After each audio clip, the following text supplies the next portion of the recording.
Assalomu alaykum hurmatli tomoshabinlar, kanalimizga xush kelibsiz. Videoni ko'rishdan oldin kanalimizga obuna bo'lib qo'yishni unutmang. 2-mart kuni amalda bo'ladigan valyutalar kursi bilan tanishing. Rossiyadan O'zbekistonga pul yuborish endi yanada qulay va tushunarli. AnjirPay moliyaviy ishlaringiz uchun yagona ilova. Rossiyadagi bank kartalaridan Humo, Uzcard va Visa kartalariga pul o'tkazmalari, shuningdek naqd pul yuborish xizmati ham mavjud. Kommunal xizmatlar, internet, TV, jarimalar, soliq va kredit to'lovlari 24/7 qo'llab-quvvatlash xizmati. AnjirPay Rossiyadan O'zbekistonga qulay pul o'tkazmalari. Ilovani barcha platformalardan yuklab oling. 1 AQSh dollari 12.172 so'm 18 tiyin bo'lib 35 so'm 61 tiyinga qimmatladi.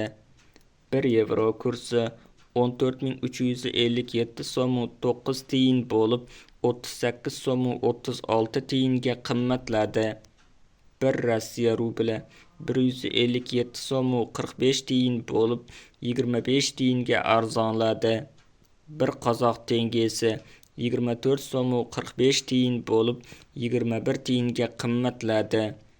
Videomiz yoqqan bo'lsa like bosing, kanalimizga obuna bo'ling. Manba: Markaziy bank.